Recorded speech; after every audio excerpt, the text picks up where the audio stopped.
It's very expensive.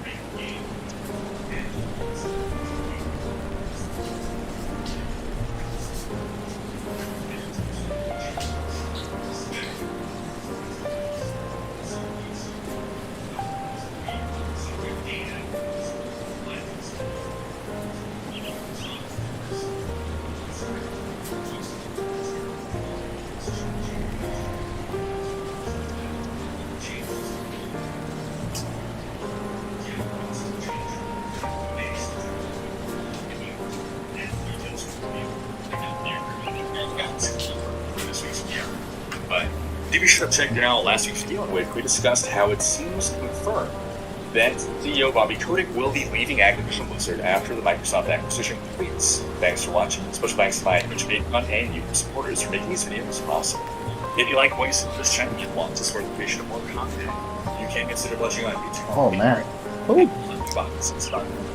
me recall hands. Let's feel here. Okay, cool.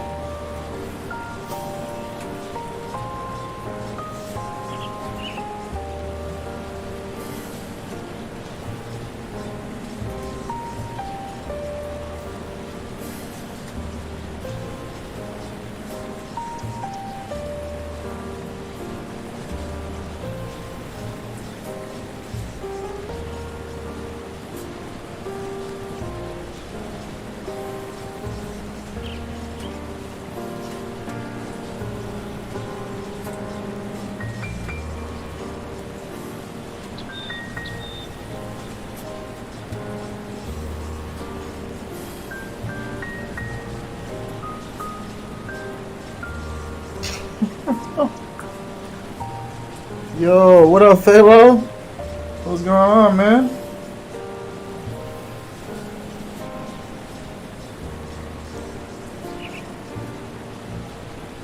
Hey, let's get to the good shit. Oh, it was good, man. It was good. I caught up with my guys. I haven't seen them in a long time, so that was fun. Still sick. I am feeling alright, man. Just got off work not too long ago. I just got out the shower, with some groceries. Got some chicken fries in the oven. Ate a little sushi for breakfast. Alright, man. I'm good, man.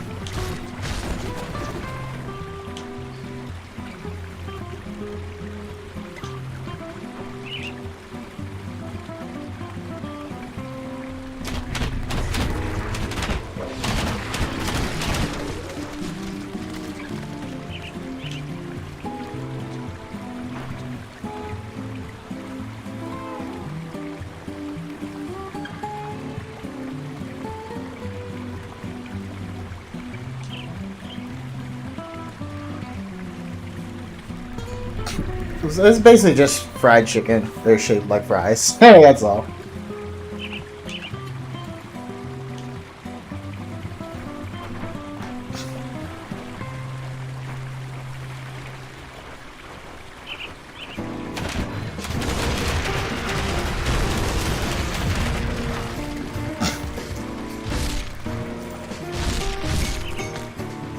They're pretty good though.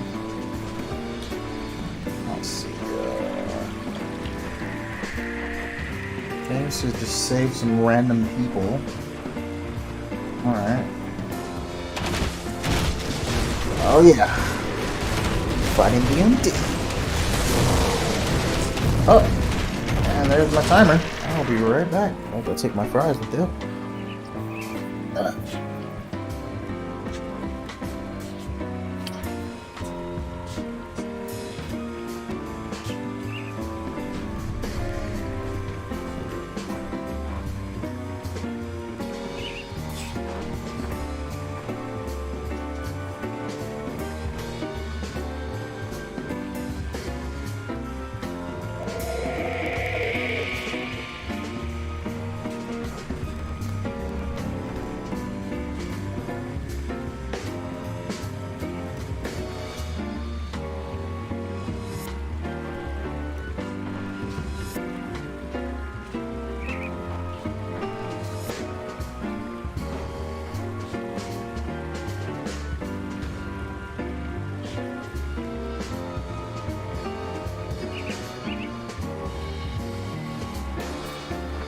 Alright, I'm gonna let those cool off a bit.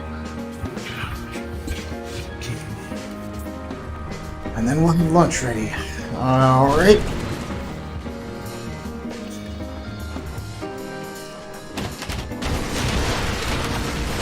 Jesus.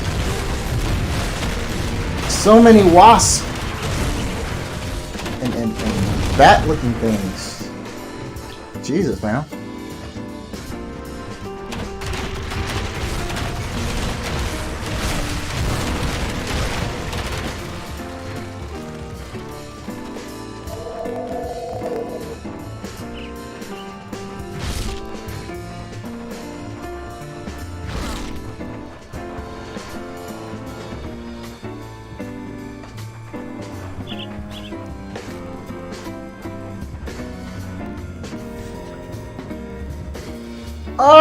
I mean, it's definitely a Diablo clone, so I could see why you would draw the comparison.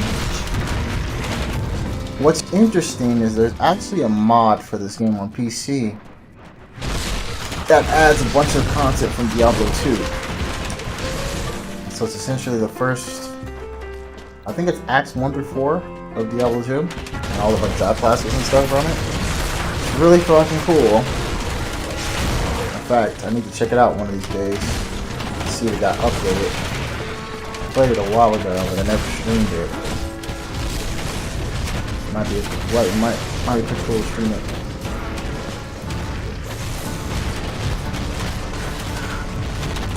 Oh. You guys get this motherfucker. You guys get him. My Skelly's back out. Yes, sir. There we go.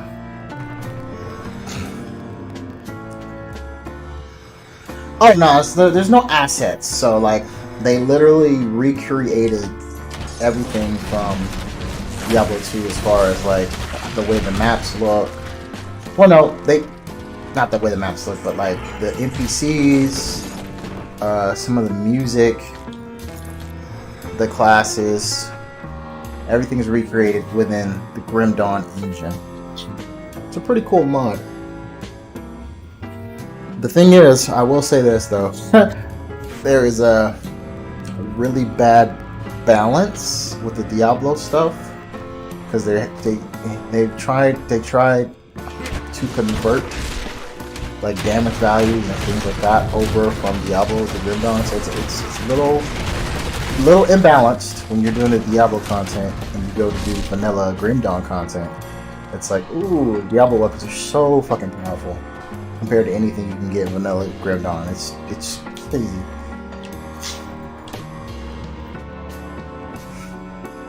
But it is really fun, and I do like things they tried to do to make the classes work within Grim Dawn, like for instance, I made a druid the first time I played the mod, and like, if you play Diablo 2, the druid is just such a garbage class, and they changed a few things with its summons because I like summoners.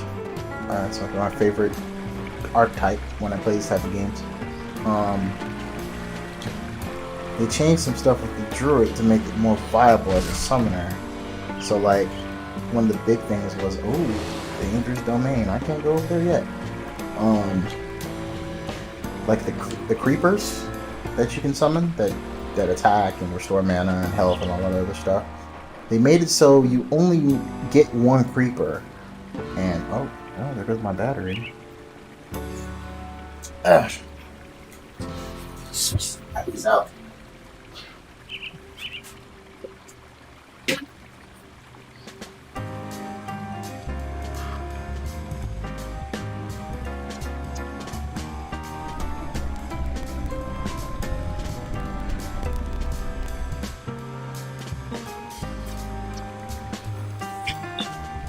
So they made it so that like the creeper, you get the one creeper type, and because Grim Dawn has an upgrade system for pets, instead of you having to pick between your creepers like you do in Diablo, you instead upgrade your poison creeper so it can do the abilities of the solar and I forgot what the other creeper's called. So it's really cool. So like your solar creeper eventually gets the ability to absorb health and absorb mana from enemies when it attacks.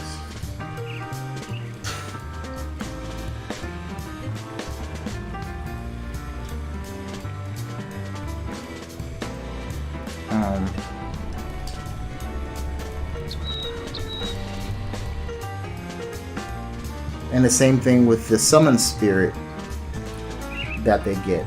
So like you get like the Oak Sage spirit, or the Heart of the Wolverine spirit, or the Spirit of Thorns.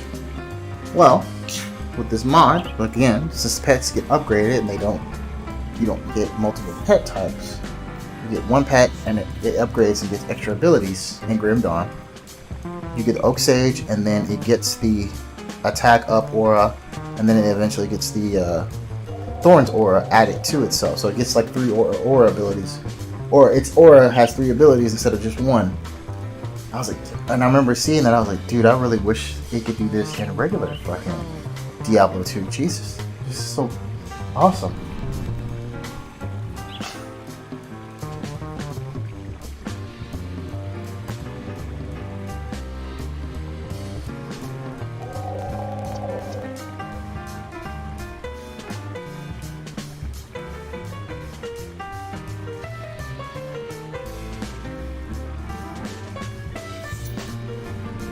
But it's a pretty cool mod. I didn't really get to try out any other classes. I wanted to see how Necromancer was gonna work, but they already have Necromancer in Grim Dawn, so I was like, it's probably not gonna be too much different. So I really didn't kind of get to see the mix and match, but I'd like to play it again one of these days.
Shit.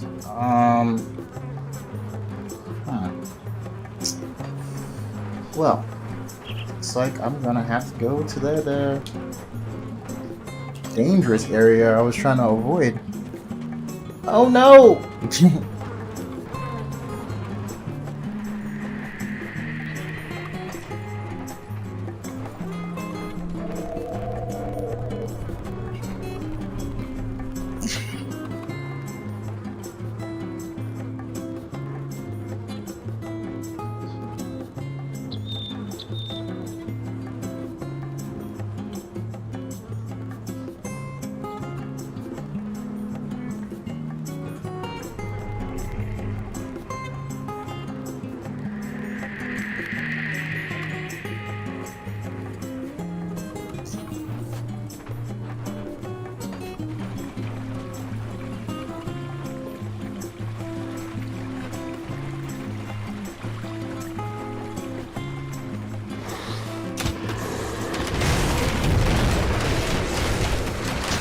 Come on. Oh, skeletons weren't too bad. But that was just regular enemies. Waiting for some special enemies to show up. I feel like I'm gonna have some problems here. Oh, no. I'm already feeling it. Jesus. I'm already feeling it. Jesus.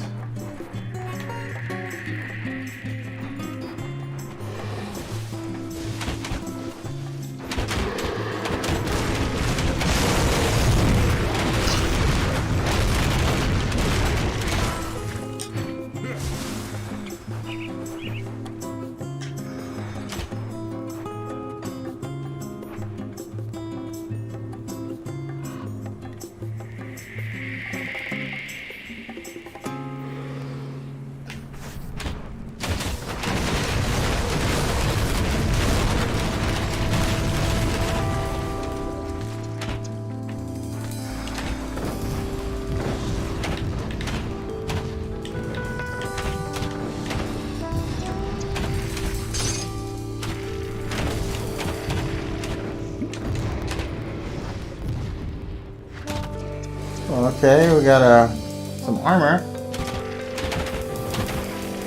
Well, that's not great.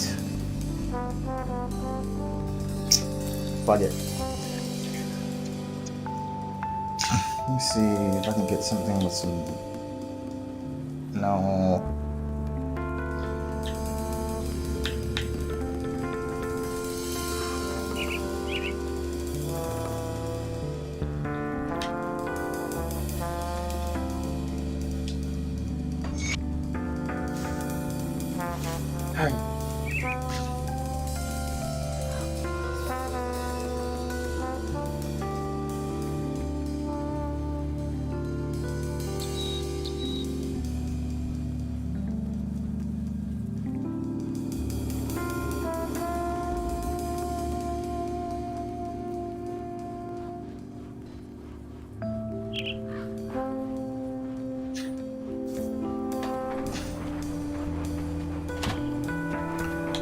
I appreciate the vote of confidence, Phalo. Thank you.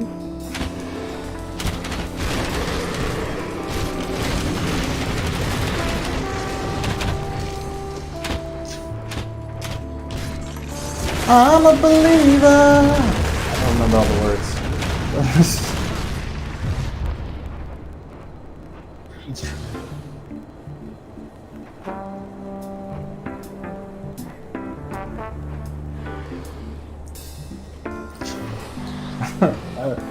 Yeah, I think that's it. I'm still here. Oh my god.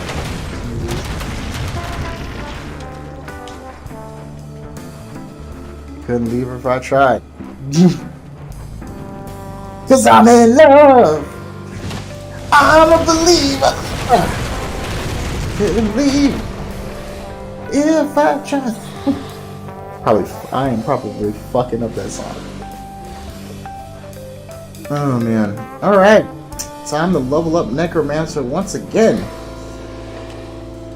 I really need to put some points to some of my other summons though, to be honest.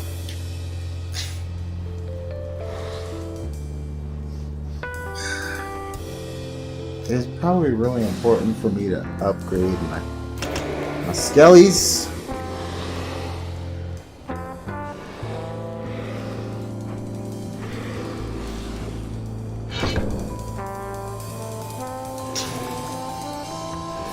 Trying to get Mark of Torment. Oh, there we go. Looking up them lyrics.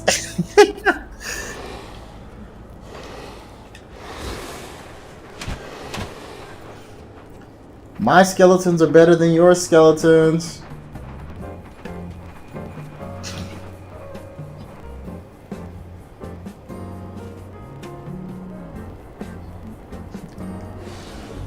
Oh, I love that damn song, man. I also love the Shrek movies for reminding me how much I love those songs.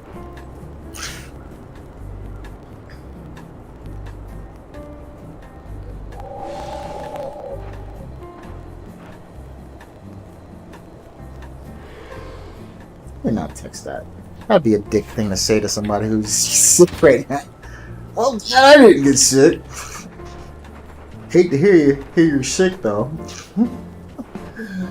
Let me not text that back.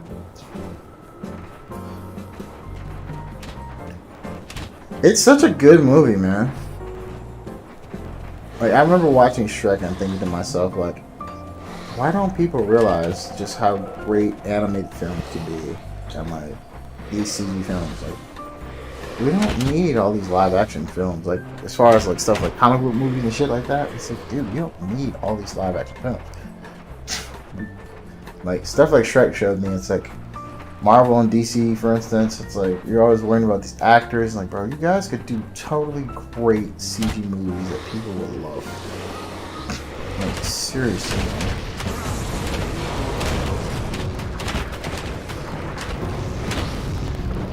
But that's how Hollywood wants to do it. I'm not a decision maker, so. Speaking of CG movies that I get excited about, I really want to check out that Lightyear movie. I remember seeing a trailer for it. I was like, dude, that looks interesting.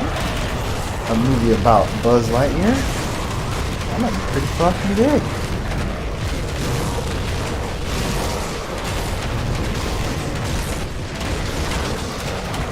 So watch out for that. Oh shit, this big motherfucker here, dude. See the big bastard? Holy crap.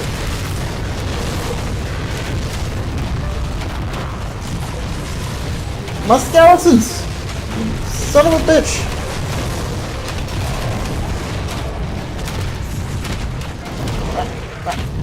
Ah.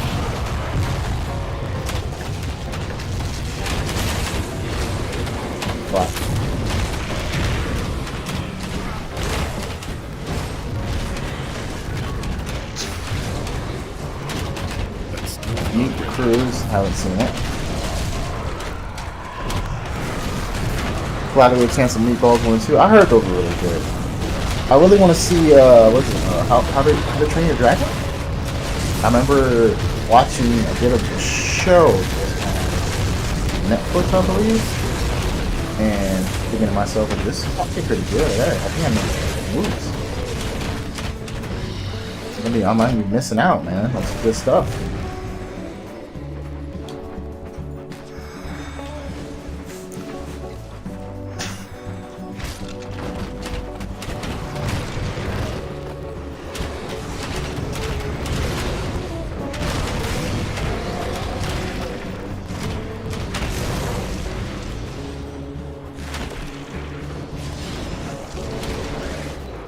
Oh man.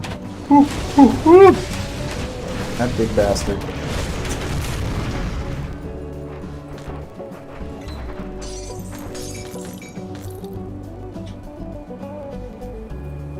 Coliseum Horus. Lore bonus.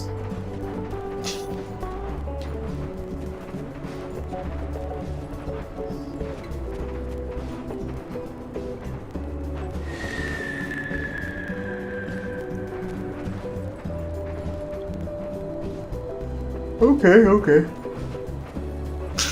Yeah, I do want to check them out.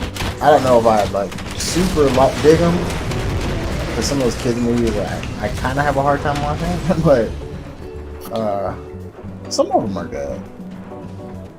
Like Monsters Inc. for instance, I enjoyed the shit out of that movie. I haven't watched any of the follow-up films, but I really like the first one a lot. It's a really good movie that also happens to be a kid movie.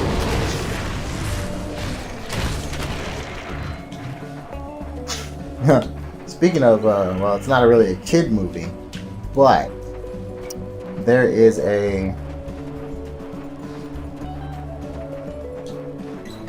movie called Happy Tree Time Murders, and it's a movie with puppets and like live actors, and it is super entertaining. Vulgar as shit though. If you've never seen it, man, give it a look. I think it might still be on Netflix. It is so damn funny.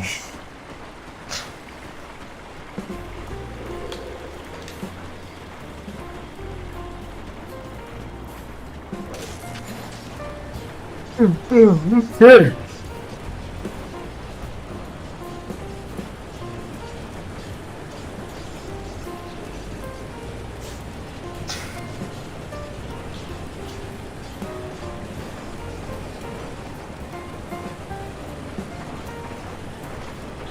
The Good Place? No, that doesn't ring a bell.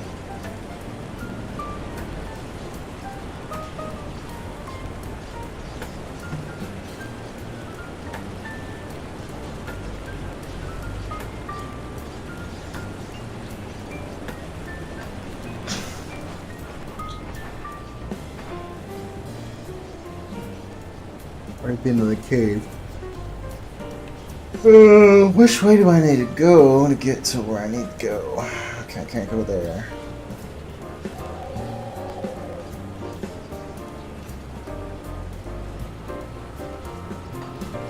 Let me see.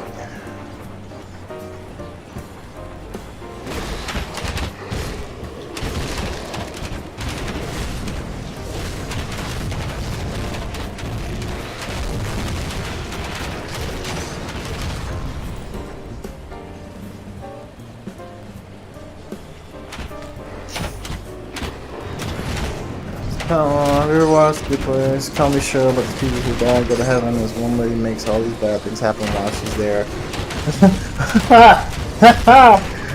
That actually sounds pretty fucking funny. That actually sounds really damn funny.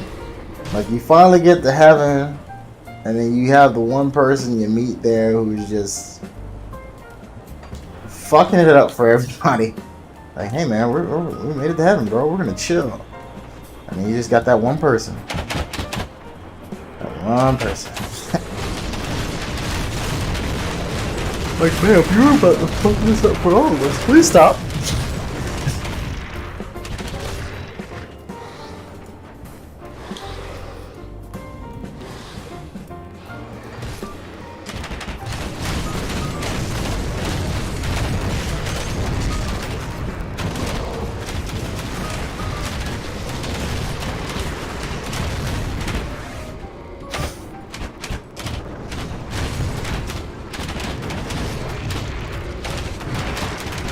I could probably think of a few friends of mine who would probably fall under that category. It's just like you bring them somewhere and it's just like, man, you're really gonna fuck this up like this. You just, like, please just sit down and shut the fuck up.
There we go.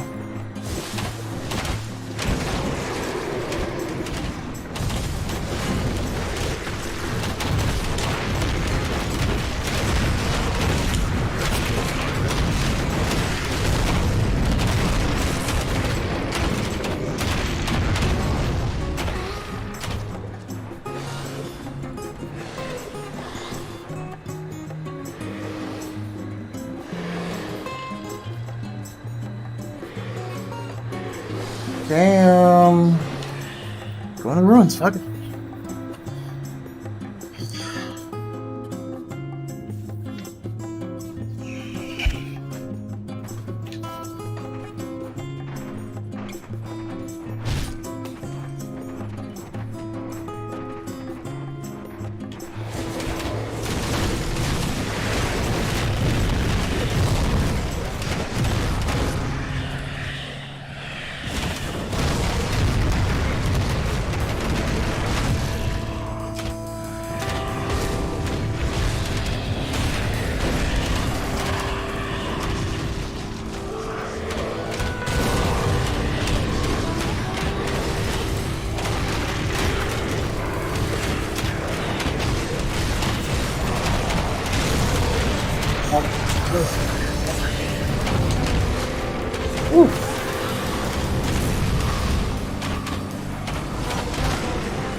Let's see. I need something to listen to. Let's see if we can get.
Podcast app here.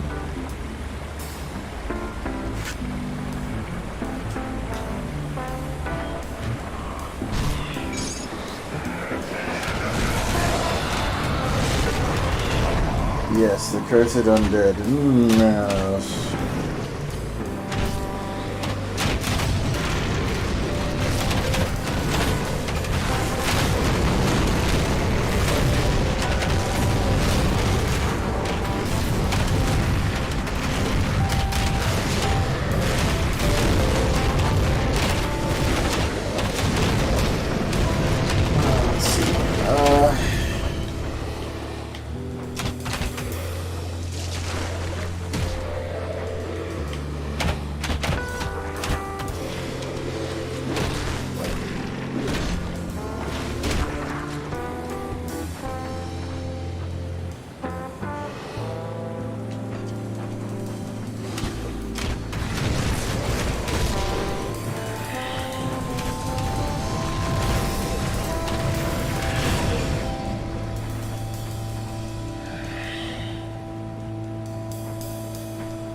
Okay, let's see.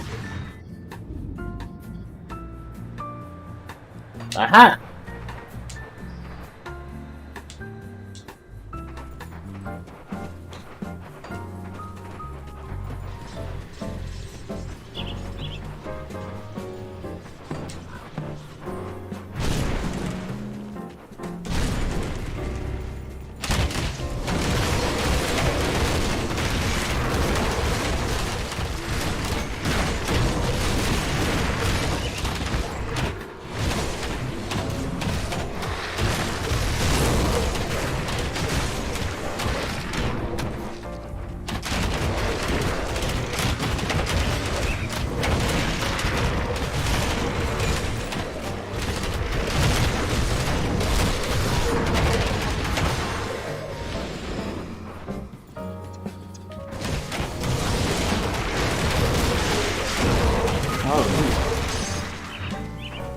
Am I summoning skeletal warriors now? Yo, holy shit.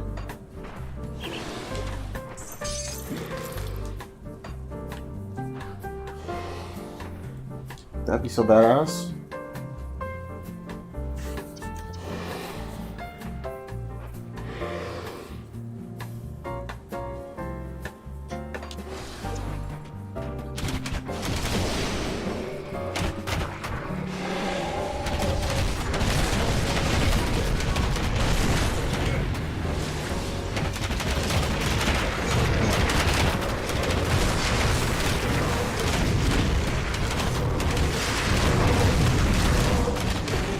So, summoning undead knights now, not just regular skeleton warriors.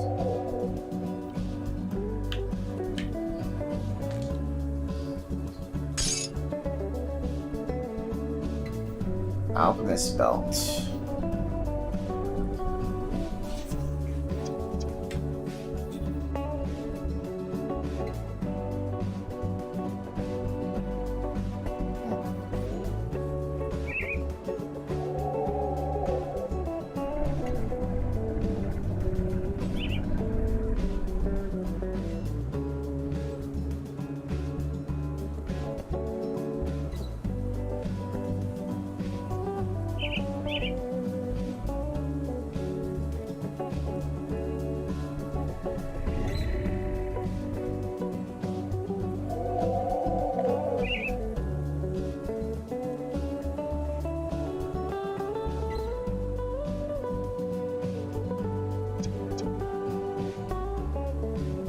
Okay.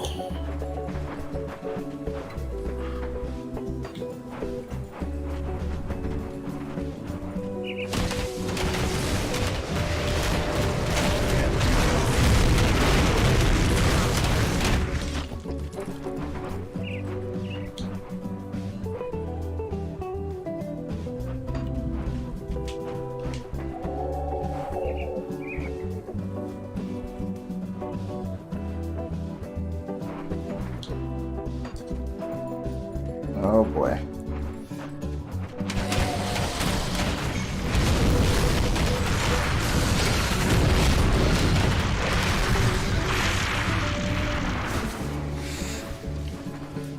Void fiends, huh?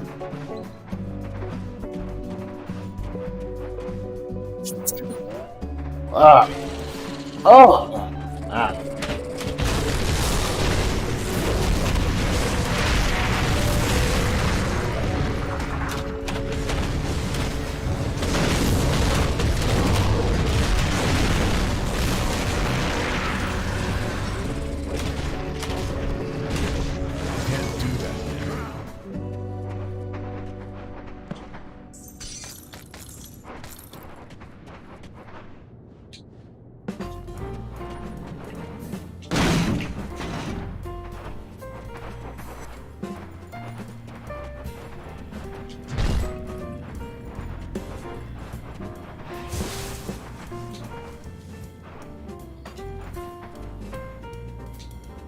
Oh. Okay.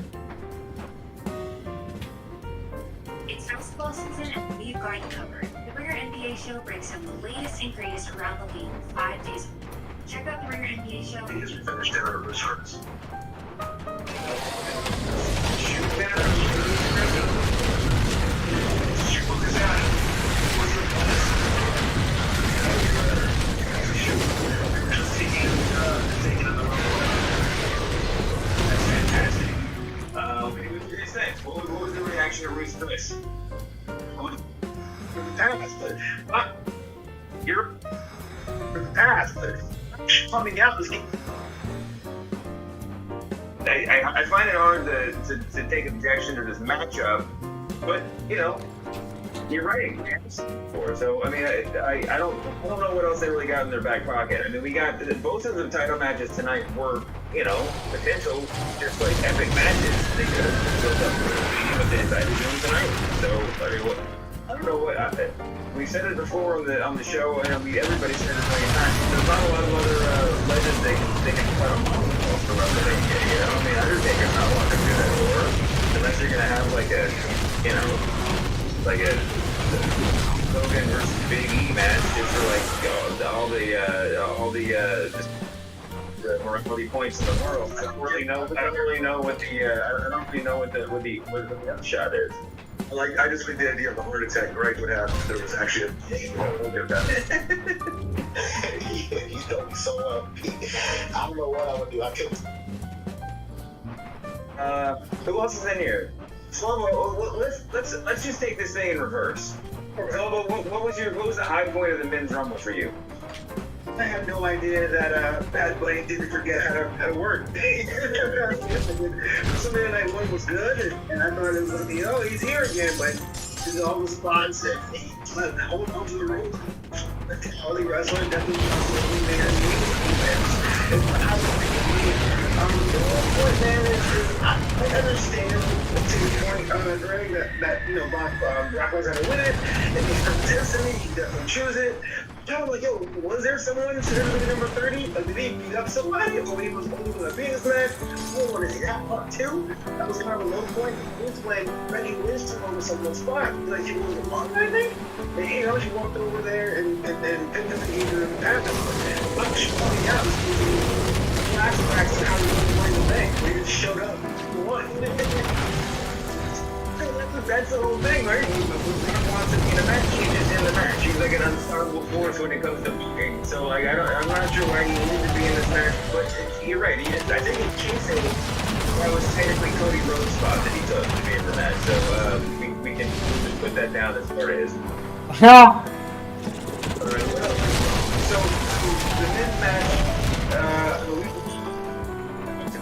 to me, the moment they kind of like my living room with 3 people in it was sort of at its like most interesting was that point about a third of the way through when Montez, Theory, and Rich On and Damian Priest, there was a handful of sort of like the future of WWE guys all in there together, and it kind of felt like, okay, we might have something here. AJ Styles obviously holding it down as like the old school in there at the same time.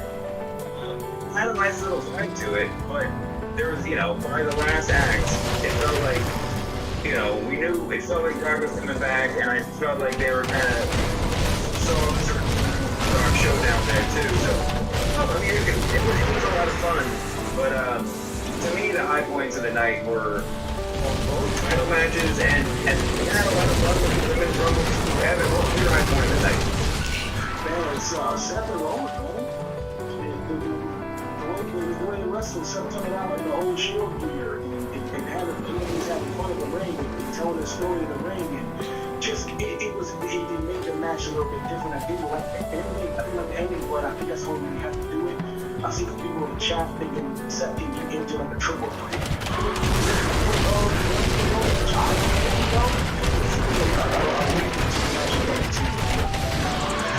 I feel like that's almost the biggest coming out that was supposed to there. It's like anything generally.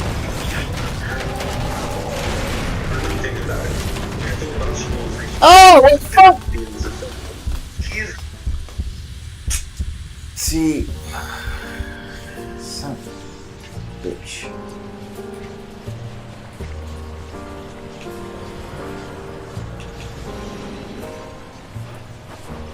Oh, wait, much. my shield broken?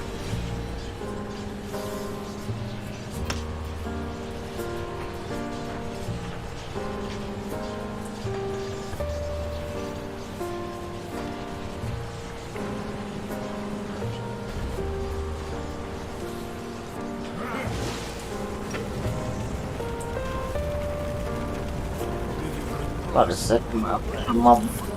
Into good use. You don't do that in this game. Weapon durability? The hell?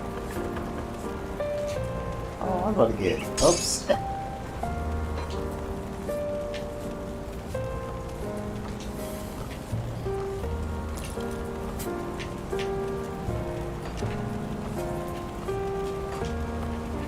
Like, almost fucking sick as some bitch.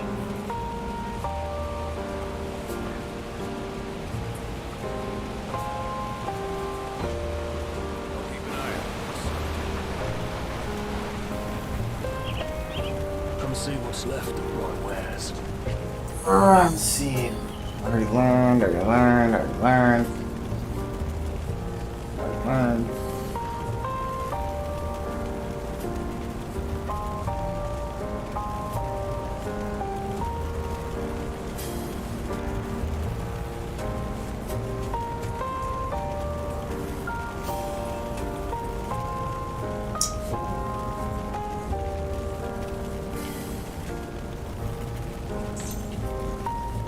See you around. Got any more scrap metal?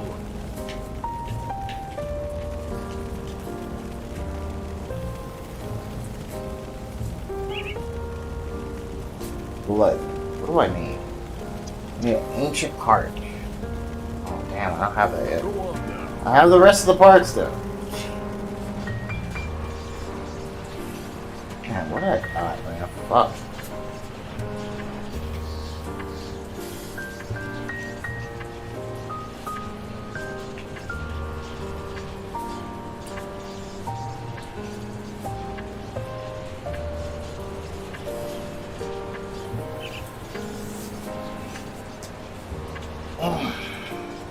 We just think this week of the budget stuff came up. That is the absolute most of it is happening. Ron and God opening then Brock getting back in the rumble. Like in the building, don't get me wrong. Ronda's appearance was tremendous. Absolutely nurture, and it was really cool to see. But in the end, what we're gonna get is sort of obvious, potentially obvious lead up to WrestleMania. I mean, I have to say, I'm the commitment. It's only predictable if you're a heavy on the internet fan, right? Because if you think about it, right, we haven't seen her in like what, 2 years, so really she would have been wanted for,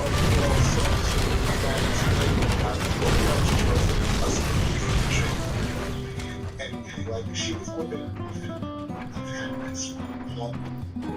I don't believe it, but if we just want to find something on it, so I just. Yeah, that's true. Where do we think Ronda's gonna fit in for WrestleMania? What's your prediction? Who is here? Yes. Yes. Who do you think Ronda's gonna be in the ring with at WrestleMania? Doesn't matter, right? does it really matter? You know. Be right back, guys.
God, it was a fucking Perry. It was AJ Styles. It was something that we weren't expecting. Yeah, like for a hot minute, I was almost to convince myself, like, damn, maybe Matt Riddle might win this. You know what I mean? Like maybe tell that Randy Orton story like that, where he's a three-time champion, Royal Rumble winner in his hometown, and like his boy. You know what I mean? Like there's ways to get there. I mean, you could have made so many guys, but just going back to the I'm not saying Ronda's didn't have much stuff on the podcast, but I think those guys are big enough stars to where, like, they don't need to win the. You know what I mean? Like, you could absolutely still get there and still make it super interesting. I'm sure that I'm your main event. I'm glad Ronda's back and really like her work, and Brock is Brock, obviously. But I just think you have a handful of opportunities throughout the calendar year, to really build some people and make some people.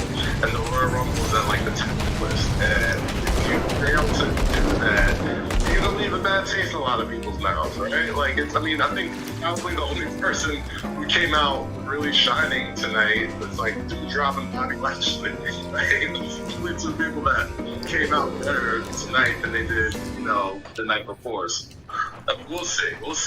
We got 63 days to get there. I'm sure there'll be a lot of twists and turns. The Elimination Chamber is around the corner. But, it's the Royal Rumble is one of my favorite years, and maybe that's why I have a little bit of sour grapes right now. But, Well, I think I can say that Rick Boogs would take exception to the fact that nobody else came out looking better than they did going in. But yeah, I mean, you're right. I mean, I agree with everything you guys. Rollins and Reigns might have set the bar too high. I disagree with Greg in the sense that, like, I thought that ending was incredible. I thought that was the exact right way to book them. Not they were booked to a corner. I thought that was a great decision. My only hang up with that is that I love the ending from Rollins and Reigns. okay, I'm sorry, but then Rollins, I mean, because of that, Rollins comes out protected, right? Rollins comes out protected. You think he'd be set up for a rematch. Reigns can't beat him. The story is intact.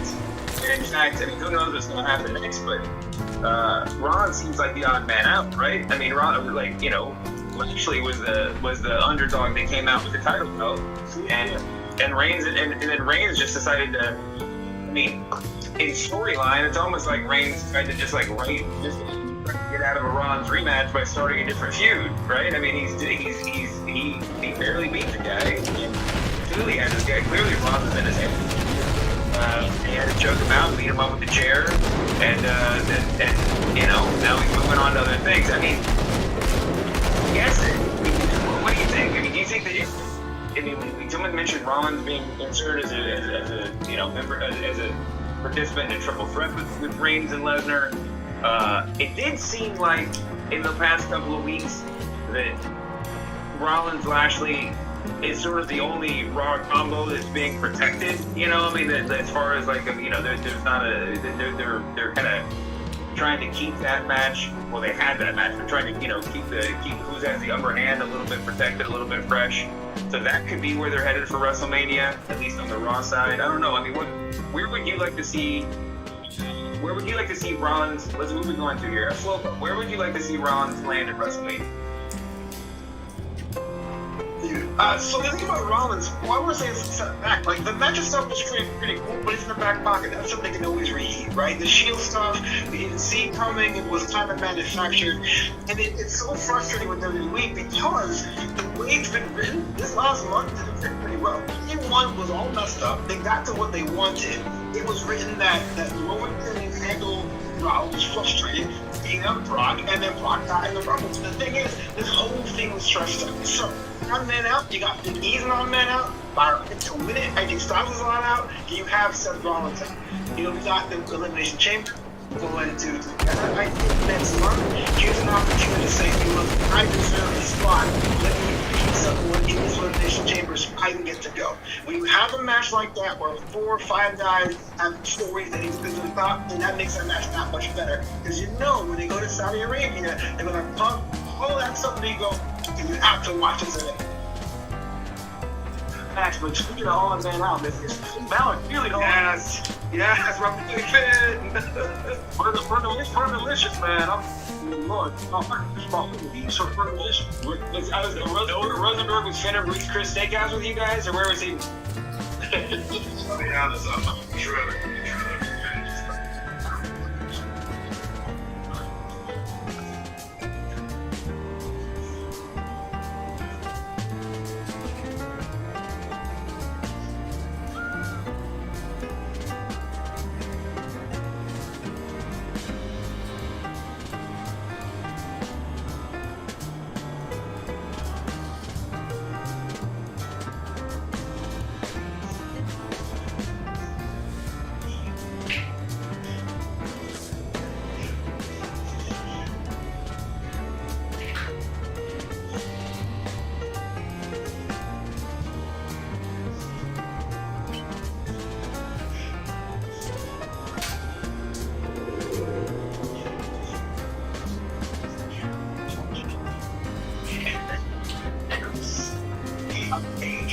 AJ obviously called a way into it. And that's universal. So that French was like almost nothing happened. Listen, this is Johnny Knox again. Like, you see, like a protected headshots of like Butterbean and like Craig. This is a lace assassination Johnny Knox.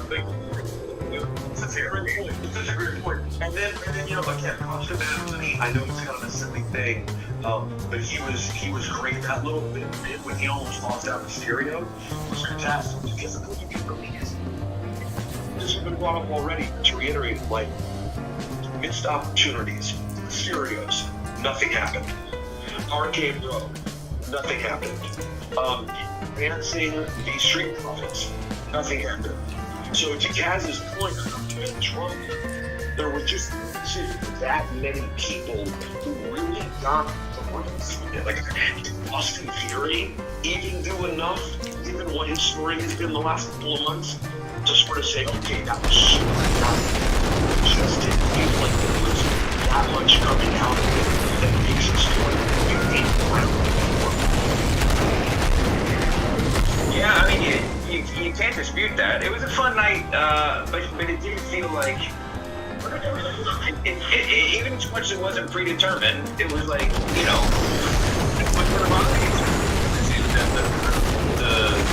Lesnar Rousey 1-2 punch, no pun intended. I think it's cool, I mean, I'm sure they're gonna write about it in USA Today or whatever. But it's it did feel a little bit lacking. Let's talk about some more key winners tonight.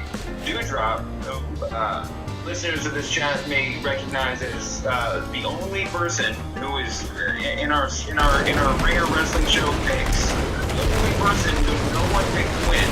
The only unanimous decision was Becky Lynch winning that match.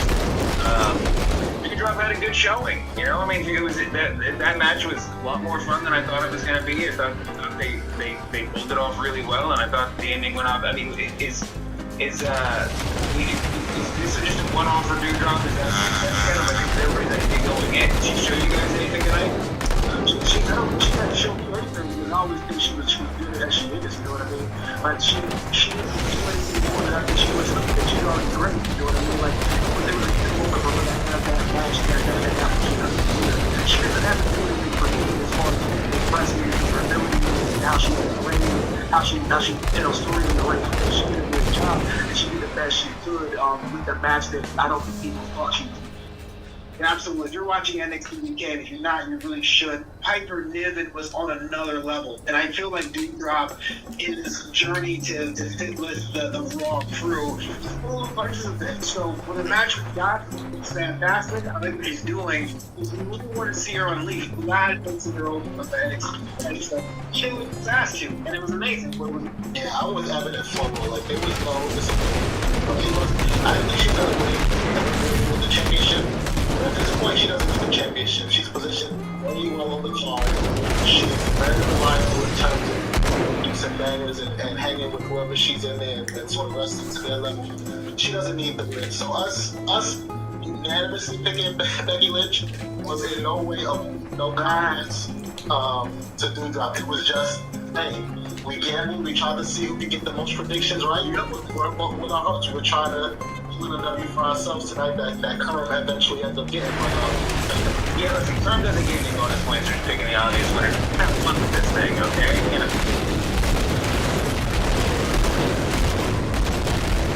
Seth Rollins, whether or not he's in this triple threat, just say for the sake of argument, let's say he is. Let's say he's out there with Roman Reigns and Lesnar doing their thing. We want to see Lashley against WrestleMania anyway. Yeah, I think you know anything that he could hang his hat on with this, you know, possibility of being a moment for WrestleMania, which I think a lot of fans would be into, in the Elimination Chambers in 3 weeks. So, you know, it'd be something. Okay. I mean, who knows, man? Like, I think. So here's my thing, right? 63 days left to get to WrestleMania. You got at least 2 major events in the Elimination Chamber and like equally like I don't know. Saturday main event. I'm sure there's something, you know what I mean, like leading up to WrestleMania, whatever. You got opportunities to either get a team platform or get somebody else involved into that main event picture. I just think it's too. Listen to the podcast this week. Heyman on the Max Man show. He was driving home the fact that, you know, we're going to do something that's never been done before WrestleMania, right? Not for nothing. Winning Brock for a Universal title hasn't been done before. I think the only thing I can take away from Night is that we're going to go somewhere else with it. Somebody's going to get exposed into that mix. Or, you know, we gotta see the days to think somebody main event level to challenge Ronnie last year. Unfortunately, these days we can say, you know, that that's I think that's a wrap for me right now. It's not because I want to be a wrestler right now. It's because of what's going on. It's the way Brock lost him. Like, you know, like yesterday's laundry. I was like, it's the way they're treating him, and they all we can talk about his run. He was thinking he was a great ambassador at the time, but he had like the way he looked, how they're treating him. Like he couldn't even like he man. If guys, he got tossing in. He was proper camera angle. Not, you are 1,000% correct. It is in time. It's perfect. In this moment in time, is, and you can tell by the elimination, you just, you want to think about it, how all of us feel about Big E, and I know a lot of us feel extremely about it. I think the type of one benefited him, I think it elevated him. He's not being treated out right now, so I would not have to do something that's going to go anywhere. One sense is hugely disappointing. Other sense is interesting because I have no idea who here Lashley knows. So when they go back to that again, see, back to Drew Rock. Not give us Drew Rock. Here's the thing though, here's why I say that, right? Because historically, especially when they have other situations, the runner-up, the Rumble does find their way, storytelling or whatever, to that main event match on WrestleMania. So Bobby and Drew have history. Do they get back to them? All right, I got a fantasy booking idea for you guys. Here we go. This is what we're here for. What if we still do shoot for a title versus title match? But what if we just take 2 nights to get there?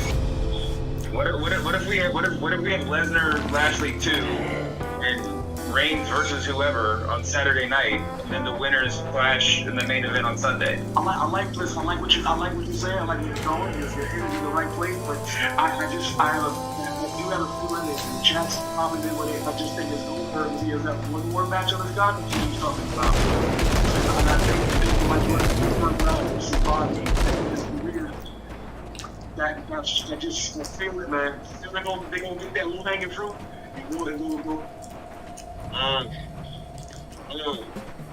The chat is fairly unanimous about this Goldberg thing. It's a damn shame too, because we all know the only man left in wrestling who wanted to face Goldberg was facts.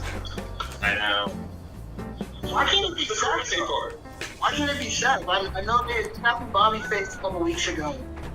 I didn't contact, so I feel like that they need to run back possibly. So, just happened. I think that's a bad idea. I mean, I think that's definitely something they could do. But I think sort of in the, I mean, you guys tell me if you disagree. I think sort of in the shadow of the Lesnar-Reigns looming rematch or WrestleMania, it feels they could use a little bit more spice in that match than you know, those two guys. They must have another. We would hope there's another card they have. No, what do you guys think? I agree with you. I don't think it's sexy enough. Right now, and that's why the gold is appealing, because even though all of us will have no interest in seeing that yet, almost do you think Bobby Lashley to proceed to see make it clear on the podcast we can agree that John Cena is not a possibility. I'll tell you what, John Cena and Bobby Lashley, that's good something. I want to hear That'd be fine. John Cena. And man, it's an interesting situation for Lashley too. And the timing back, timing fatigue, nothing in the match. Even better, barely in this match. He was able to win. I don't agree to say that. I feel like you can take that at the end. I mean, yeah, I had a hurt line, but to all the rap. He took Rock to Suplex City. You know, he let us know that Suplex City has a ghetto. And so, I mean, for real to say, it's like,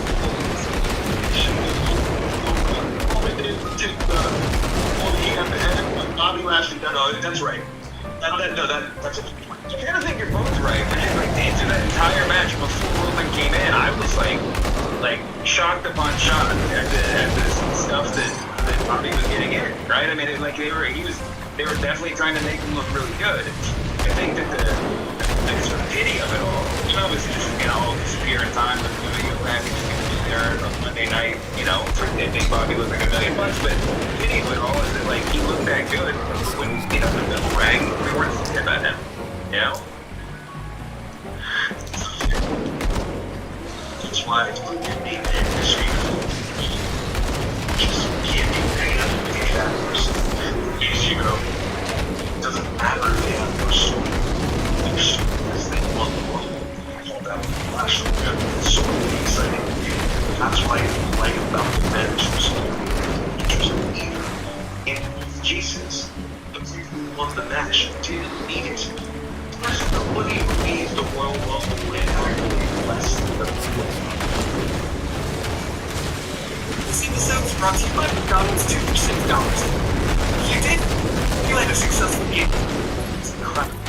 Or now at least, because you're holding your favorite meal from McDonald's, the Big Mac. And your friend has their go-to order of chicken nuggets. It's the best thing about game day. That if your team needs, heading the closest McDonald's in the whole mall. Stop by McDonald's, whether you're winding down to the game day or picking up an on-the-go lunch. Enjoy energy foods like the Big Mac, a pounder with cheese, Texas chicken nuggets, and filet of fish for only $6. Prices and participation may vary. Single item, regular price cannot be combined with another order. Yeah, I mean, you can't dispute that.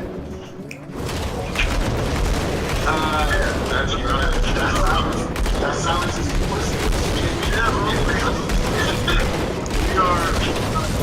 are in the business talking about, you know, this product. You know, Aaron has a fan of the world every single day because, you know, everybody thinks something about, you know, which is, like I was saying here, it's most what the worst thing you can do with something that has this much intrigue is, and that's exactly what like, wasn't like certain matches great. Somebody texts you the results and like, okay, they kept it moving. There was nothing that made me go, man, I gotta go watch the play. Man, I gotta go see that. And like outside of, Smith's entrance, Bobby winning the title, and winning Johnny Knoxville, that's not it. That's not it. But I don't know. I don't know what you want to, what's salvageable tonight. There's definitely salvageable moments. Like I said, about this Rumble, they got 63 days to get to Mania to get a box, and then I'm sure they will. I know that they absolutely will. All I know, it's the route to Finn Balor that's all more boxing. Finn Balor, Fergalicious, the death of Fergalicious is upon us. I'm calling it right now. This is I think man, I love Finn. I think I don't know, man. Like it's weird though. Like we're fans, and like we're I seen another tweet talking about like speaking about Shinsuke. Like, oh my God, you remember when Shinsuke was the best thing ever? And I was sometimes people just want you to check it and make some money and Shinsuke just wants. I respect that. Shinsuke just wants to serve is the new Sheamus and Triple H workout buddy. It's just something that we all take for granted that nobody actually knows anything about. But that's great. I mean, there might be some truth to it. Who knows? Let's talk for 1 second, if we can, about the women's rumble. There was a lot of, I think there was a lot more internal storytelling there than was the men's rumble. I think we probably all agree on that. There were a ton of old faces that popped back up. What do we think is going to come out of the women's rumble in terms of ongoing storyline and in terms of, do you think any of these people that, any of these returning stars, legends and graphics, do you think we're going to stick around? I pray Michelle sticks around. Yeah. Ivory is such a fucking layup, bro. Like, he came out and got immediately that right to censor, or if you want to call them right to cancel in 2022. You can literally just plug and play her right now and get heat on absolutely anybody. Like, around if they want to Mania, the Molly Holly and Nikki Ash thing, man, if you got somebody who needs heat, just next to Ivory and wearing a blouse and a tie, that's what the Rumble was much better than that for that exact reason. I think there was more stories that were the thing that actually drew some intrigue after the match. You still got the story to tell about where we're going beyond Charlotte. So there's things that I truly enjoyed. Depending on if you like Ronda winning or not, I don't really care. Just like that they actually told stories throughout the match, whereas men's Rumble was just kind of that's kind of So you guys think like the Charlotte and Lita stuff, is that done now? Charlotte eliminated Lita, or is that going to keep going? It's hard. It doesn't need to go to WrestleMania, but it needs to put Lita back into the fold, whether it's once a week, every other week. I really appreciated Lita following in her old Matt Hardy's footsteps of only shopping at like 1993 Hot Topic for wrestling gear still now, even though so much time has passed. I like the idea of Molly Holly and Nikki Ash getting some run. I agree. Yeah. By the way, would never do it. Also, that this good world. Give me a flip, goofy wrestle. Molly Holly and Nikki Ash. That's the feel. Like, why not? Got 2 nights. They're literally trying to do something with Nikki Ash. And by the way, do me a favor. Get her away from Rhea Ripley. Okay? I do not want certified there. She's going to toss out Rhea Ripley. And Rhea to be great to each other. There's a scenario that makes sense for them to really have a story that is going to Molly Holly and Nikki was very amusing. And I will say Bellas want to have time. They feel like at this point they can be a major force in the division and help a lot.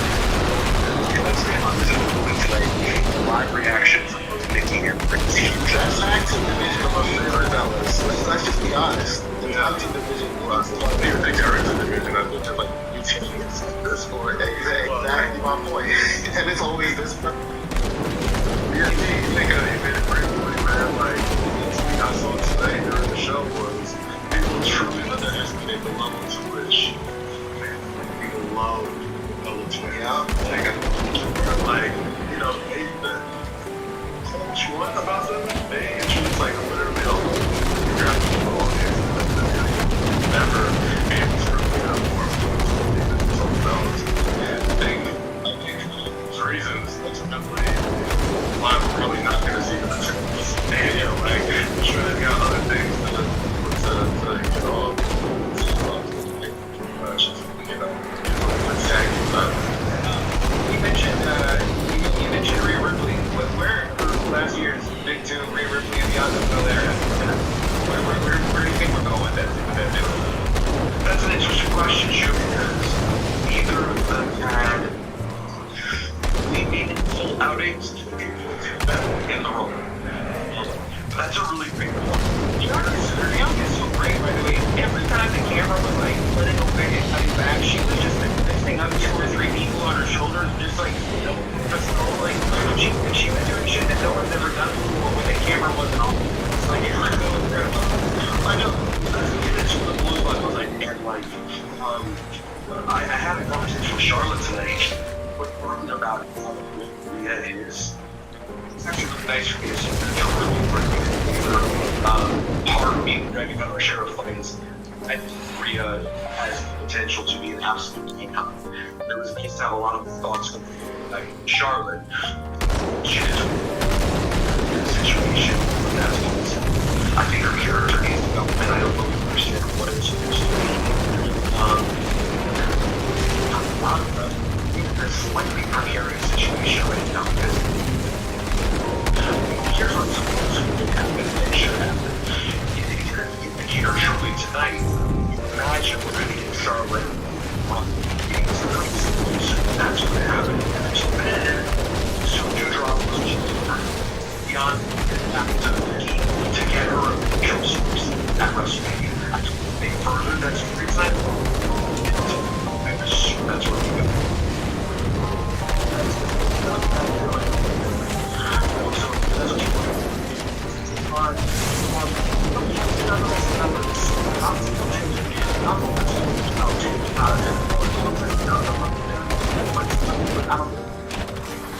Yeah, I mean, I can listen. I'd be excited to see. Bianca and Becky Lynch go at it again because that's I still have like a foot in my ass about that summer match, non-match, and this the only thing that sort of like partially retroactively legitimizes it is if the plan all along was a WrestleMania rematch and they just take their long circular, you know, way of getting back there. But I think that they definitely have time between now and WrestleMania to make, you know, Becky Bianca 2 seem like it's an absolutely epic match. And presumably, we've been talking for weeks about what's gonna be the main event of night 1, you know, and it seems like the answer is pretty clearly Ronda Rousey at this point. Ronda versus Charlotte, Ronda versus, you know, Brooklyn. But Okay.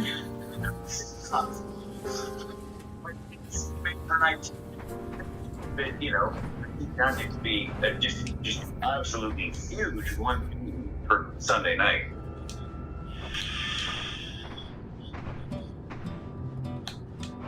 What else do we got coming out of this? Is there anything else from WrestleMania that's come into focus that we haven't talked about at all? Anybody got any predictions they want to get out there? I think that limits is the plus up on that, man. There's a lot of combination there. And I think a lot of us IWC or hardcore fans or wrestling enthusiasts or whatever you want to call us, they get kind of cheated about what you saw a month ago or 2 months ago. This is like the reset button for casual fans. And that's why we have these double over situations with the book game. That's why we have these explicit things that are happening. That's why people say, oh, it's predictable. But if you have Bianca Belair, who needs to get back in the title picture, you can do maybe more time. But Ronda's there in the wins. Now, AEW, after seeing that Cage, Lashley, Lesnar, I don't want to see EST against someone who actually beat people in the cage. I think that to me, like, so I'm hoping that's the way to go. But either one of them makes sense for that. As far as this won't be a real story, but I also have a question to ask you, man. Max Captain Bond to eliminate AJ. I was okay. Jesus. Suspended. Yeah, it wasn't the worst elimination tonight, though. I mean, that Kofi elimination. I shed a tear. This is a safe space. I mean, to tell you that my heart cracked, and I legitimately shed a tear. But he did everything, and I saw that yes, both of these feet did raise the going. They did. I was definitely a botch, right? Like, you're intentional. Yes. On the New Day podcast, he was like, you know, those elimination spots are shit. Like, if it's being touched the ground when he's trying those, like, they legitimately kick him out, you know? So, if you look at that replay, you know, where he kind of was pretending, like, hey, look, you're like, tonight wasn't your night. He sacrificed. You know, it's like, they're interesting. They kind of on the flip side of the coin, though, I think Sherry just asked, what do we think about WrestleMania?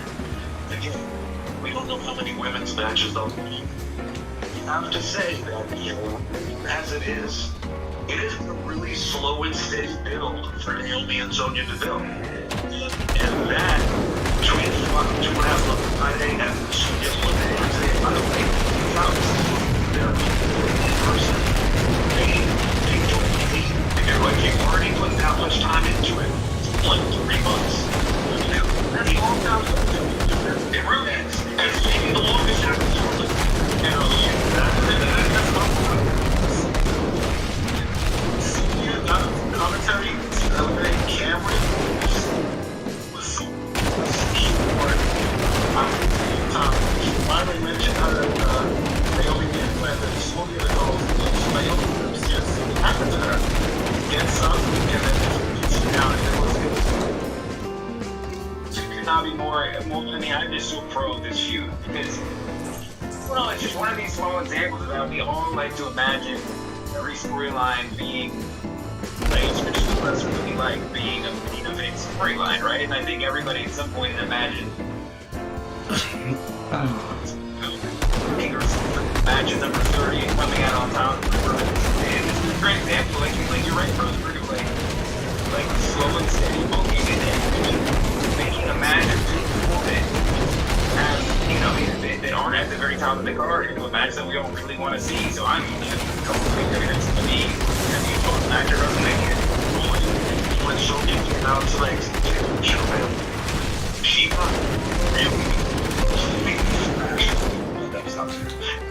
crowd out there, and there were Sonya sucks chants. People really don't like her, and she looks like the king of the show. One of the best jobs she's rising this.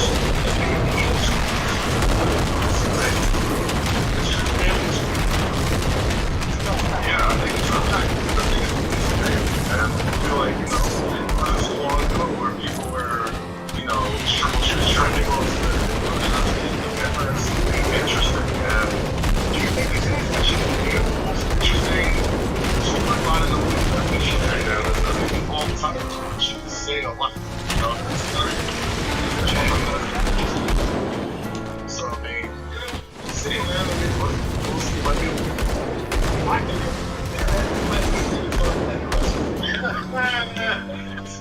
it's a little close to home, but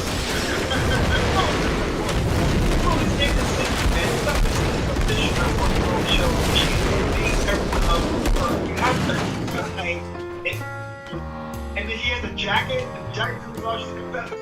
And Naomi is, you can see how the thing is, she wants to see I see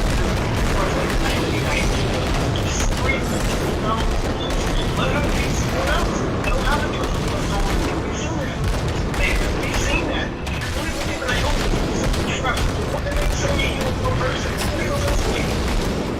I'll put you on that list. There's no one Naomi to turn into Cesaro, man. I'm tired of, you know, we all talk about how good Naomi is. We know how good Naomi Cesaro is.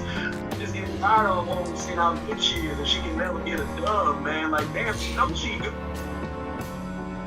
Well, listen, I got a question. Just to shake things up a little bit.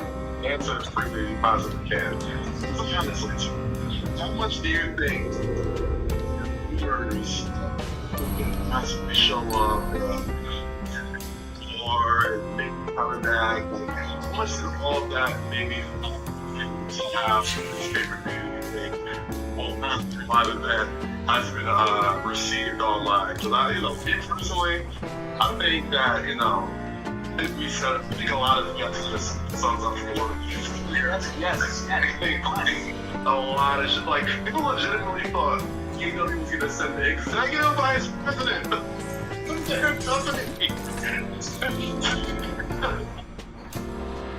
I keep saying that, seeing that shit. I was like, listen, I know wrestling's one thing. It seems like smart business has to be in. We're gonna send one of my biggest stars.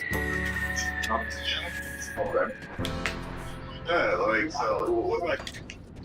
It's a good feather in the cap of Impact. I thought it was a good moment for Impact. I thought it was a great thing. I was warning people to not get too excited about this whole Forbidden Door thing. It's like you guys we took to Mickey James and all that you talking about John Moxley coming out and hey man, let's be honest, AEW sending somebody to the Rumble.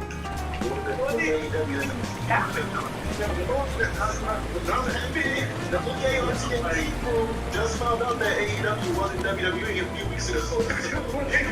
Why wouldn't they send an EVP out there to be like, come on back and see us on TNT? No, they would never do that. That does way more for AEW than it would for WWE. And if it was Mox, I could see it because like everybody loves Mox in WWE and in AEW. Like, it's been reported that they helped him out when he had to go to rehab, and they were calling him Mox. Like Dean Ambrose doesn't exist, and he's Mox now. Yeah, there's definitely storyline-wise, it would make sense. And I feel like if there was anybody, like especially for the way he got the send off from WWE, that was a small part of me that made me think, you know what, if this were to happen, Mox would probably have been the most logical person to pull up for a quick one-off, one night only type of thing. But no, I think a lot of people, especially hardcore now, for better or for worse, they're sharing their views on the pay-per-view, whether it's fair or not. And I think a lot of it is based on, like, kind of hyping themselves up for something that was even less than a pipe dream. They do that to themselves every month. They've done a lot. Every month as they do it. They fantasy book, and then they get mad that WWE didn't read their minds and didn't see the tweets and the hashtags and pick up their pencil. And now it sucks because they didn't do the thing that it's awesome. A lot of the times it's not.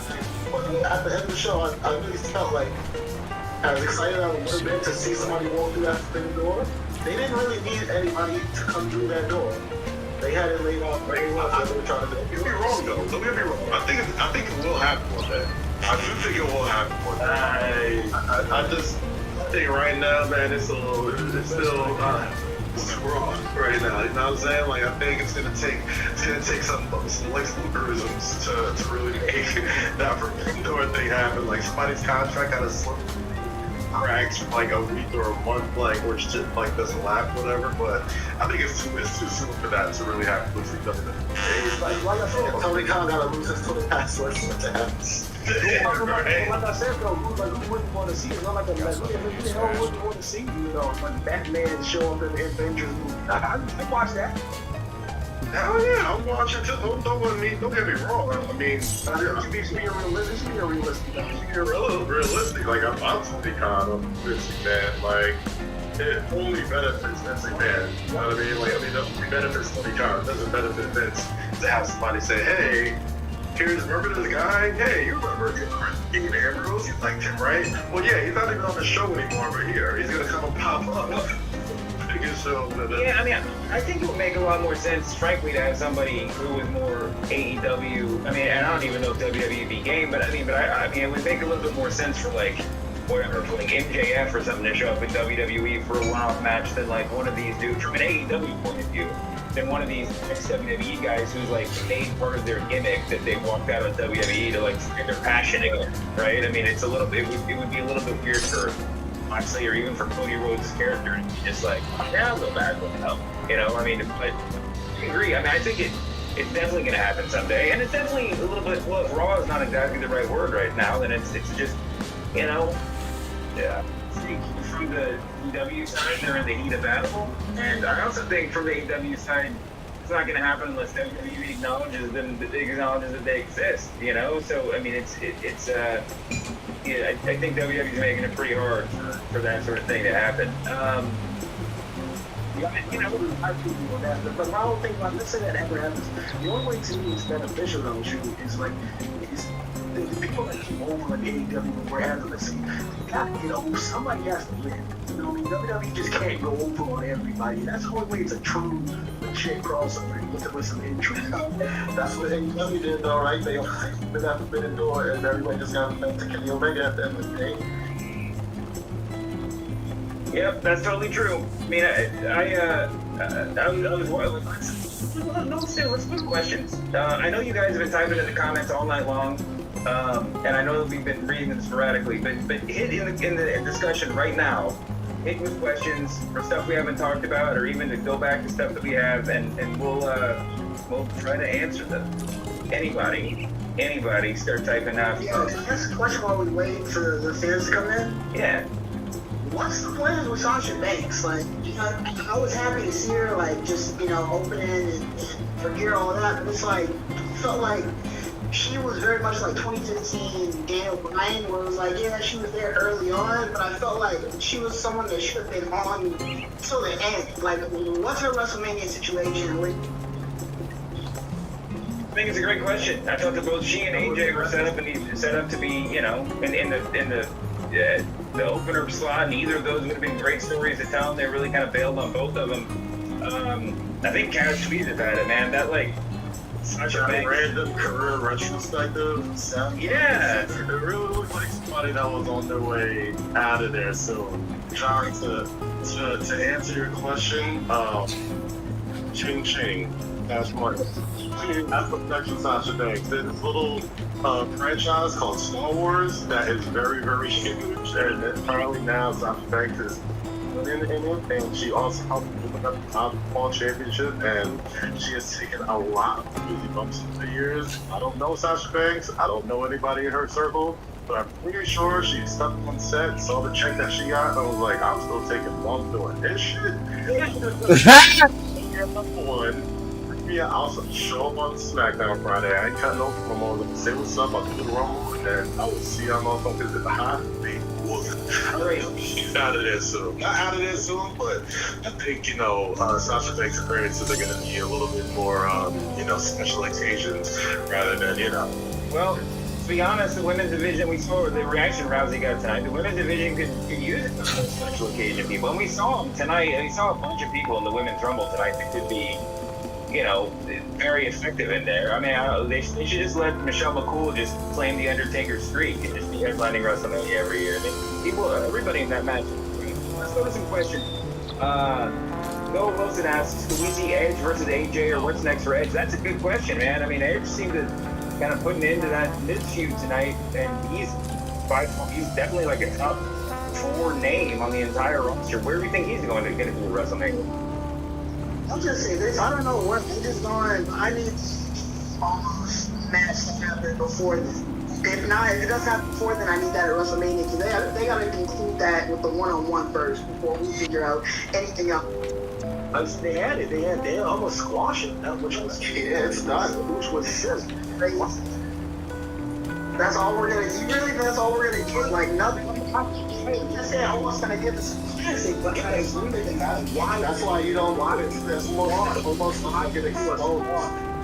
It's either a squash where almost comes out clean, or DJ wrestling circles around almost for 10-15 minutes, and that way, then we all have given up on almost.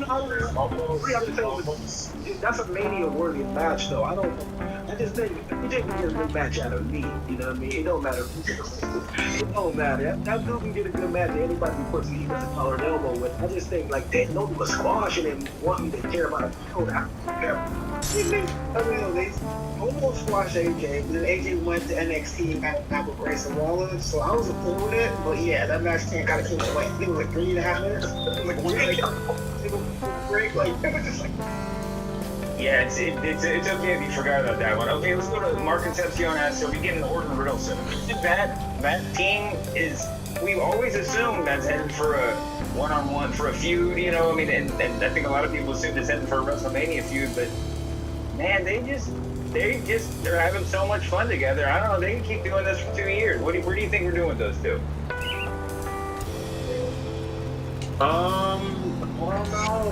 I don't know. I mean, I thought if Riddle or Randy would have, been the last two in the Rumble, you could have told a story there.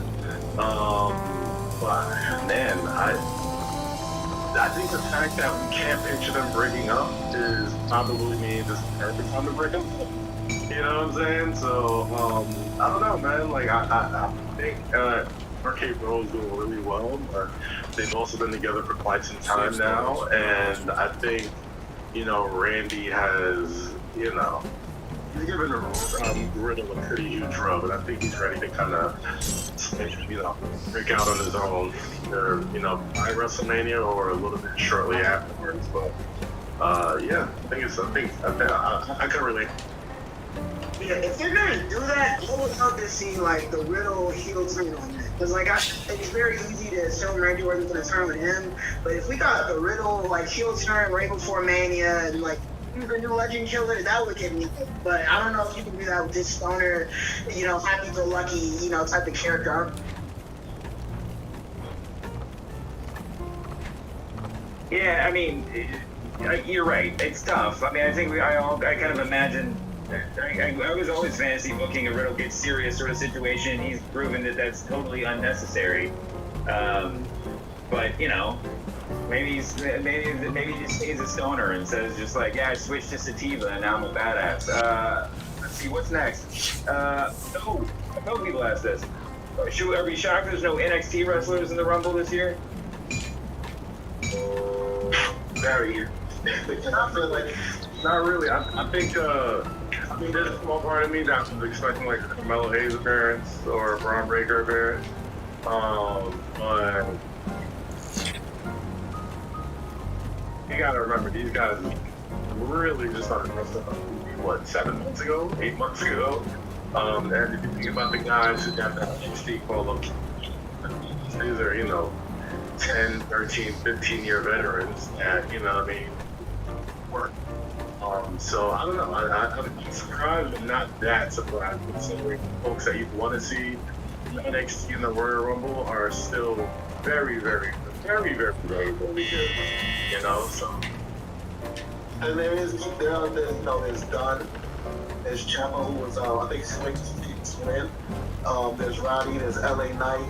There are these people who are trying to have a call up, that and I'll keep an eye on one of those. I would have dug up Malcolm Bivens running. I would have dug Malcolm Bivens up for LA Knight showing up. But I like Carmelo Hayes a lot. And you know what? There's a good thing about keeping those NXT guys special. You want to watch them, watch them.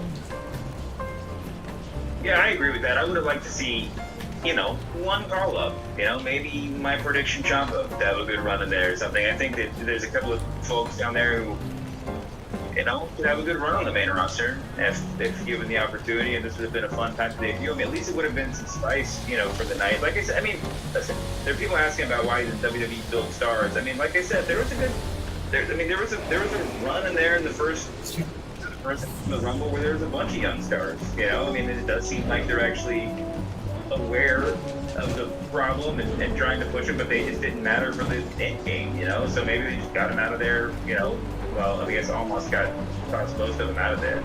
So got Brian Garber suggesting Edge versus Shane. What's the feeling there? I'm first. No. No, I got a better one. Wait, where'd this go? JJ says Shane versus Austin Theory. That would be great because Shane could be like, my dad loves you more than he loves me, and that's the whole story. I don't know. That's impressed me and beat the shit out of myself. That's fantastic. I want that. Okay, this is a good one. Jamie Reddick asked this. Legit question. Will Roman ever not main event a WrestleMania going forward? Or the answer is he's always going to be there. How many WrestleMania main events do we have to look forward to for Roman Reigns?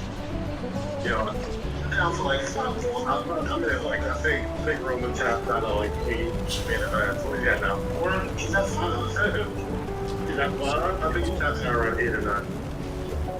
I mean, but like, the thing is, who's gonna replace him? Like, we still don't have that person start replacing. Until we have that, it's gonna keep going. It might go for the next decade. So we have one guy and we're like, he's the one. It's mad Hogan. It was like almost not on the tournament years of Hogan. There was a tournament broken up. It was a lot of Hogan. You can erase that and make it right with a lot of Hogan. And another random question, not question, but somebody that asked a question in the comment box. Like, let's look at another topic, female. Wow. You got Corey Ray, one of these guys. There you are. Or something. Like, I think they Do not tarry. Oh, good. I don't think they should have tonight. Tonight would be the night to send them in the room. Back to that, and then Superstar, those two people are making it together. Just a meaningless, fun match. But if they didn't split the seats tonight, then I don't think they. Yeah, I think it's a good one. All right, here, Josh Hort has a question. Where is Fear?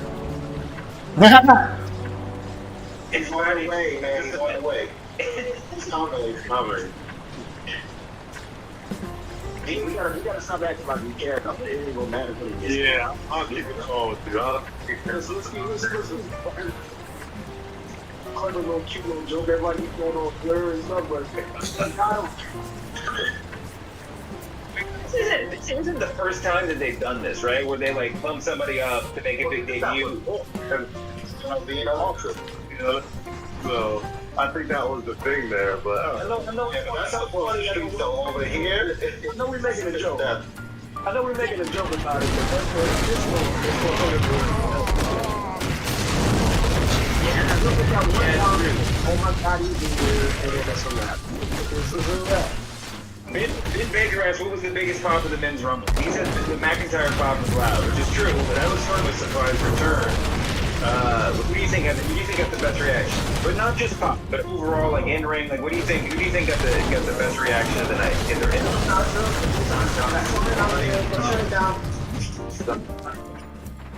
Orton got a pop. You know what I mean? Bad Bunny got a pretty huge pop. Troy got a pretty huge pop too. You know what I mean? Like, come on, both Montez. Not just because I picked it, but you know, there was a couple big pops in there. But I would really say Drew. Oh yeah, not Brie Bella. You're right. Brie Bella was a little bit like over. Yeah, shit. Yeah, that's true. Let's see what else we got in there. We got a lot of reactions when we're talking. So we're not just scroll through to find new questions. Everybody loves McAfee versus Graves. That could be a lot of fun. Yeah, Brodus Clay indeed was I think the originator of we forgot to debut him for 2 months and we're just going to turn him into something else and help you guys enjoy the ride. What else? Yeah, someone said, Jeremy Burger says Ron's got a pop with the Shield music did. Yeah, of course he did, man. That entrance was, well, first of all, you got the Shield pop.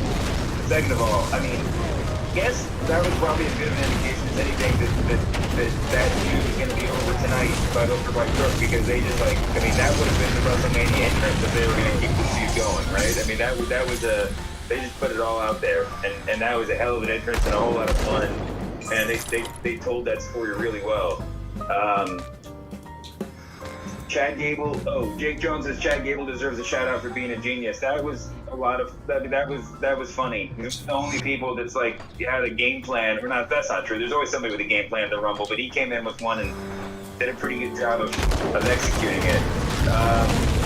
Sammy P has now that Lashley won. Do you think he was supposed to win at day one before Roman got COVID? There was a lot of talk that it was supposed to be Seth, but I mean, this does feel like we're sort of getting back to where we would have been before. Is that a crazy thing to say, guys? I don't know. I think honestly, but I think it does kind of feel like a little bit of a reset if we're going back to Roman versus title. This makes me, it's just weird that they keep putting this title match, right? Like, when we're talking to the champ, saying that Last Man is talking about it, I still feel like some way, somehow, gonna get there. You know what I mean? Like, and I love this idea of doing a 10-night tournament all the time, like A rematch clause is like officially like extinguished within WWE, or does like Brock get a rematch clause if he still has a rumble? You know, or the Roman win the WrestleMania action. The only changeover, there's no automatic rematch. Like, if you watch Raw, you're half the don't worry about it. A lot of people in the chat are asking about It's a wrap. yeah, it's a wrap. Tell me what's up. Is the Elimination Chamber, somebody's actually going to defend, Big Jones actually defends in the chamber. Is the chamber this year going to be a defense? For some reason I have it in my head that they were tweaking it this year. Is it still a chance that somebody's defending in the chamber? That's determined whether it's a defense or a contender that has to be determined. If it's a defense, it's got to be Lashley defending. I mean, I don't think that's been hard to imagine it going the other way. That means he won't have a chamber. But and regardless, I kind of think that I think that Roman and Brock is tight. But who knows? Who knows? I mean, if they're kind of do title versus title, I guess they could use the chamber to get us there too. What do you guys think? This match, if it's not title versus title, I'm pulling seats. I feel like they have to use the chamber. It just doesn't make sense. I think Kaz mentioned it already. Like, that's what they've been, when Heyman was on our show, that's the way he promoted it, title versus title. Anything less than that, with Brock versus Roman, like, obviously they're two freak athletes, and that's amazing, but at the end of the day, like, I've seen that match like 5 times. So if it's not title versus title, it just doesn't make sense. They have to utilize that chamber, something along the lines of the WrestleMania to figure out how to get Roman versus Lesnar versus Cruz. See, it's easy like the Jews are starting to do this thing with the UFC matches with Roman, where like his last match doesn't know what it needs to be. They'll try to light the moves, they're trying to pretend like it exists, like you see about it, and now it feels like, you know what I mean? Like they're calling it this thing with Roman doesn't know reset it into new events. Like, to fight with the it feels like it, man, because they do like they're trying to pretend like he didn't see that at all. Like that's just happening.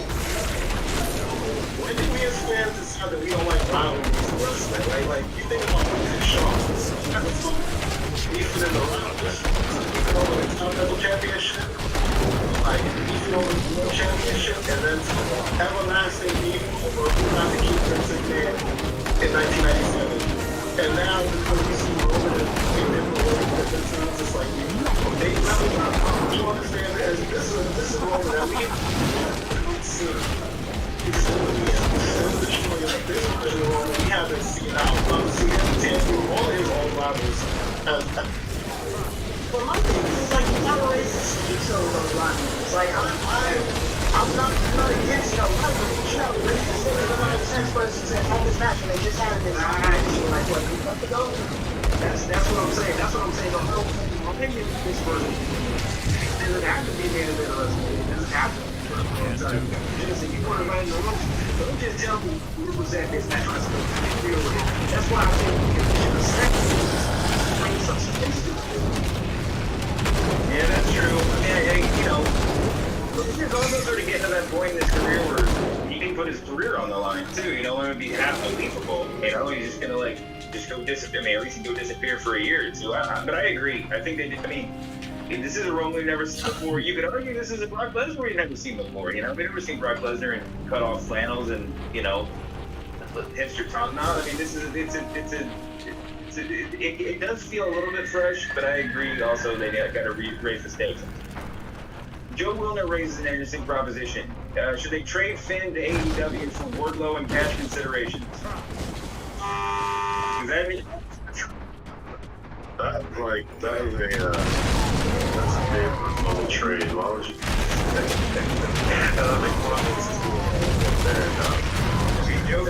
Joe Gonzalez says no trading for eight. This is Brian Cage, not Wardlow. LOL. Okay, well, who knows? Right. Here's a good question from Ben Baker. When is Roman versus Rock happening? Is it a lost cause? What do you guys say? I was hold up. Next year. Can't do that. Fast 11, Hobbs and Shaw, and whatever Roman's name is, and that sequel. All right, well, we gotta wrap this up, dudes. Thank you guys for the crowd here. Rosenberg think back at the Ruth's Chris bar with Booker and other sort of miscreants. But for everybody that's left, what was the big winner of tonight? Let's start with Flobo. Man, I gotta say, not plenty. What? And even though everyone loves Johnny Knoxville, man, Benito was guy that didn't have to come back, didn't have to do a destroyer, didn't have to do anything. So that's my top. I'm not to say that it was bad.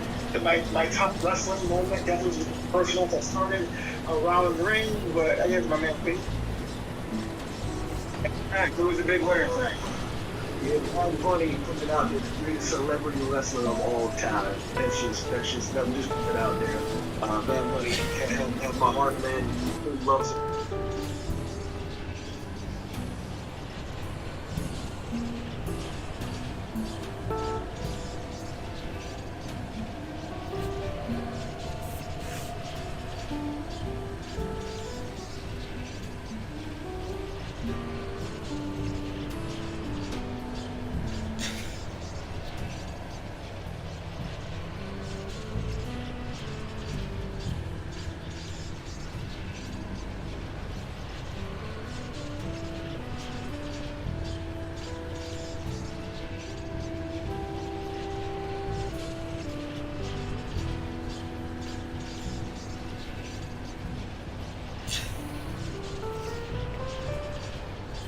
Okay.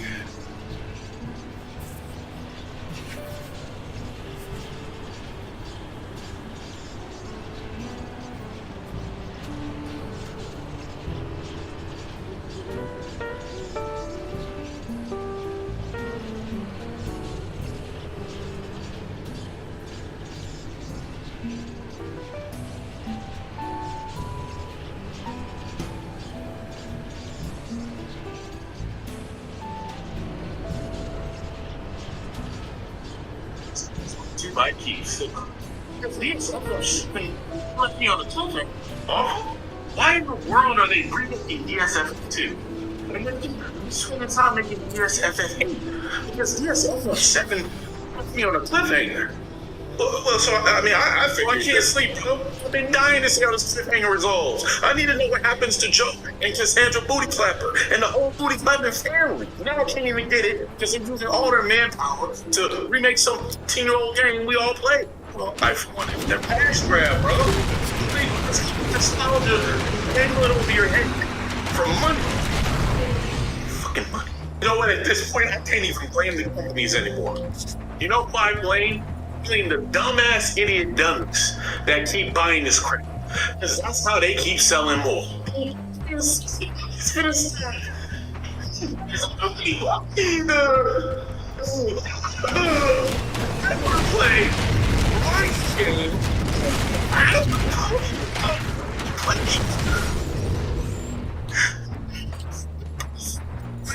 can't see them ass problems, man. Can't see the game shiny. I said we kill them. Wait, what? I said we find all these guys that are making the community a typical place. I said we get rid of them. So to buy something I like. Oh, hey, Loves! Please, listen to yourself. Just in this world full of 7.4 million people, these individuals like to play a game that they played 15 years ago with better visual fidelity.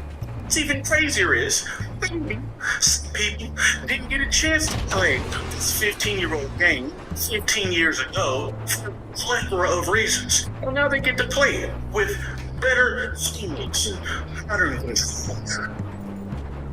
Just maybe the world doesn't revolve around your black ass, or white ass, Asian, Hispanic, Middle Eastern, whatever person relating to your characters, the world doesn't revolve around.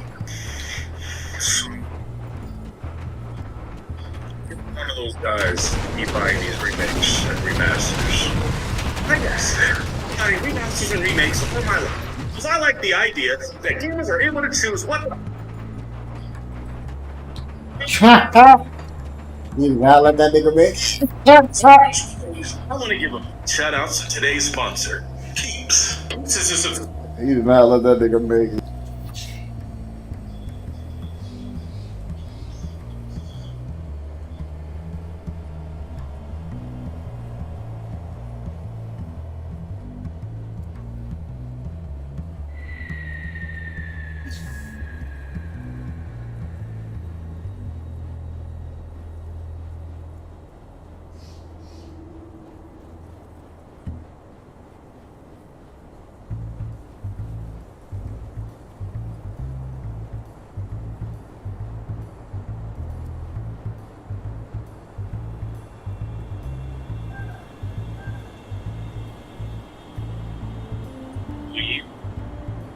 Check how the animation is still the same. You see Bobby having damage on his face. It's people like Drew, there's a little bit of darkness there that would normally have been there in the past. So here's the bruises and stuff in the game. And here's the backstage area. Looks completely new. There's a lift there, so I'll be going on to multiple floors this time. Certainly it's a new area compared to what we had in the previous year's game, and I'd imagine that links in with my career, my life, and they're doing to this thing, of which we don't know anything much more about. Okay. Listen to the music you got playing real quick, bro. You know what I'm saying? I'm just sitting here jamming.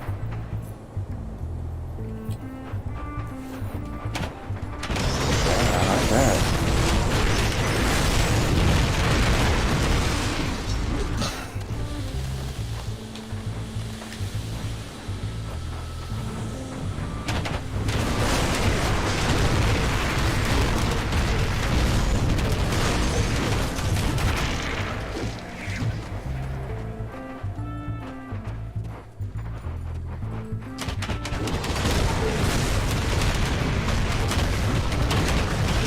Lutra, the Abandoned.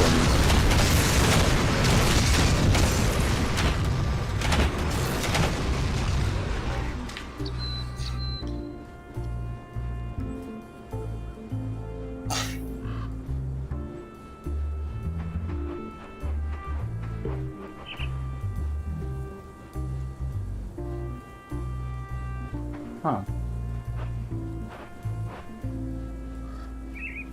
Okay.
Ooh,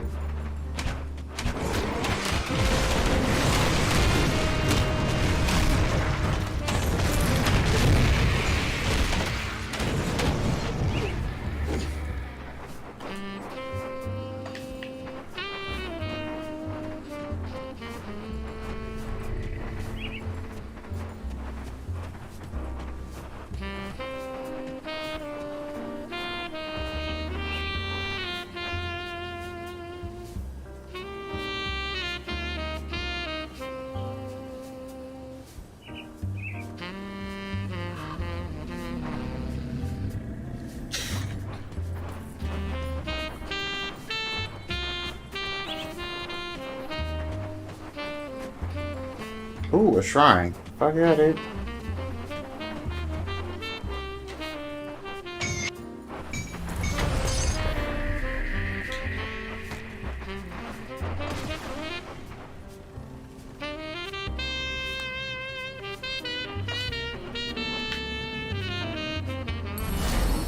Yes.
That skill's not ready.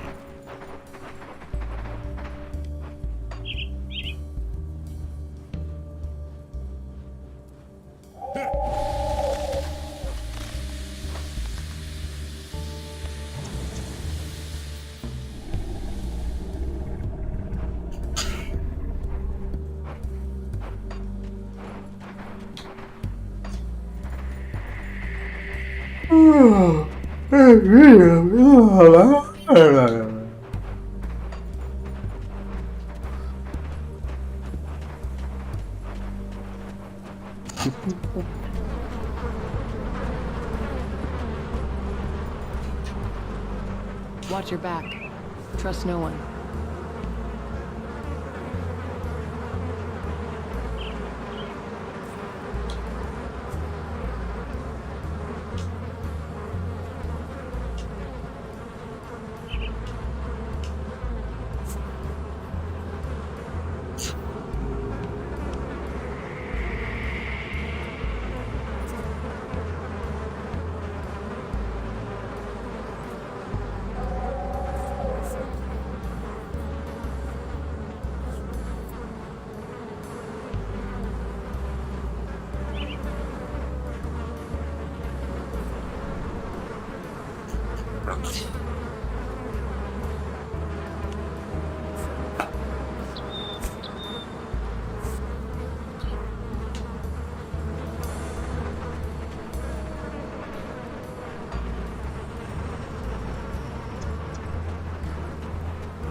Love the crypt. I gotta level that up too.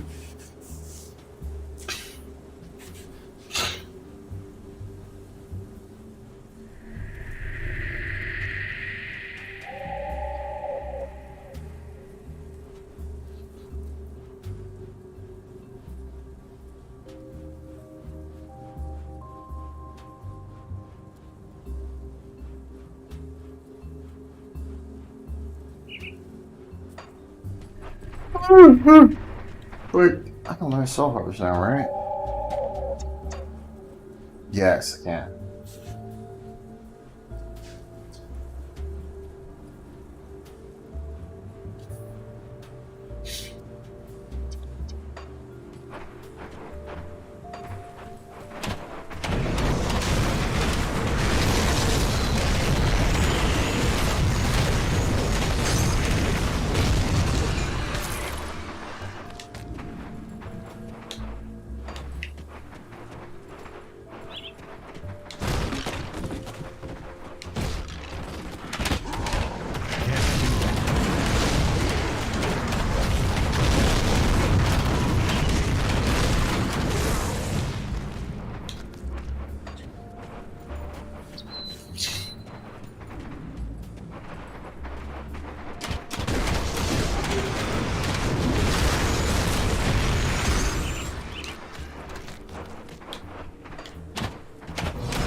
Oh my god, fucking.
Or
let's hit the marks.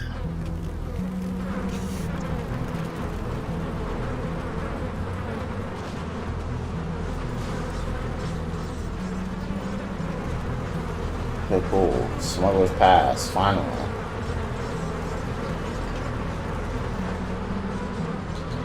Alright. We're gonna call it. Thanks for tuning in, everybody. You guys be good. And as always, stay golden.